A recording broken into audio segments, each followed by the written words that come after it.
விநாயகர் சதுர்த்தி கோவையில் விநாயகர் கோயில்களில் சிறப்பு பூஜை, பக்தர்கள் தரிசனம். ஆசியாவிலேயே ஒரே கல்லில் ஆன மிகப்பெரிய விநாயகருக்கு சிறப்பு பூஜை. விநாயகர் சதுர்த்தியையொட்டி கோவையில் உள்ள விநாயகர் கோயில்களில் சிறப்பு பூஜை நடைபெற்றது.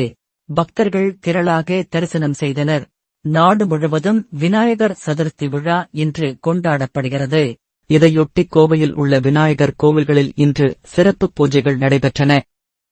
பிரசித்தி பெற்ற புலியகுளம் அருள்மிகு ஸ்ரீமுந்தி விநாயகர் கோவிலில் உள்ள சிலை கடந்த 1998 ஆண்டு ஜனவரி 25ஆம் தேதி இந்த சிலை பிரதிஷ்டை செய்யப்பட்டது.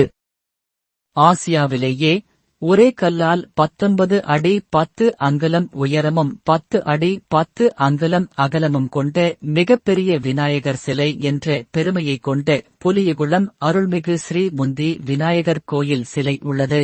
விநாயகர் சதுர்த்தி தினமான இன்று அதிகாலை சிவாச்சாரியார்கள் வேதமந்திரம் முழங்கையாக வேள்வி தொடங்கி சிறப்பு மகா அபிஷேகம் நடைபெற்றது. இதில் 16 வகையான பல்வேறு வாசனை திரவியங்களால் அபிஷேகத்தைத் தொடர்ந்து பஞ்சாமிர்தம், தேன், பால், தயிர், மஞ்சள், சந்தனம், இளநீர், பன்னீர் மற்றும் யாக சாலையில் வைக்கப்பட்ட புனித நீரால் அபிஷேகம் நடைபெற்றது.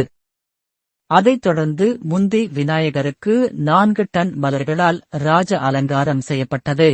விநாயகருக்கு பிடித்த பலகாரங்களான கொழுக்கட்டை, அதிரசம், முறுக்கு, லட்டு போன்ற இனிப்பு பலகாரங்களுடன் மகா தீபாராதனை நடைபெற்றது. இதில் திரளான பக்தர்கள் தங்கள் வேண்டுதல்களை மனமுருகி வேண்டி வணங்கினர். அதேபோல் பிரசித்தி பெற்ற ஈச்சனாரி விநாயகர் திருக்கோவிலில் விநாயகர் சதுர்த்தி முன்னிட்டு ஆயிரக்கணக்கான பக்தர்கள் இன்று நீண்ட வரிசையில் காத்து இருந்து சுவாமி தரிசனம் செய்தனர். பக்தர்கள் சுவாமி தரிசனம் செய்வதற்கு தற்காலிக பேரிகார்டுகள் அமைத்து வரிசையாக பக்தர்களை காவல்துறையினர் அனுப்பினர். விநாயகர் சதுர்த்தியையொட்டி கணபதி ஹோமம் சிறப்பு அபிஷேகம் நடைபெற்றது. விநாயகருக்கு 16 வகையான அபிஷேகங்கள் நடைபெற்றன. மேலும் கோவையில் உள்ள பல்வேறு விநாயகர் கோவில்களில் இன்று சிறப்பு பூஜைகள் நடைபெற்றன. இதேபோன்று இந்து அமைப்புகள் சார்பில் ஆங்காங்கே வைக்கப்பட்டு உள்ள விநாயகர் சிலைகளுக்கு பூஜை செய்து பக்தர்கள் திரளாக தரிசனம் செய்தனர்.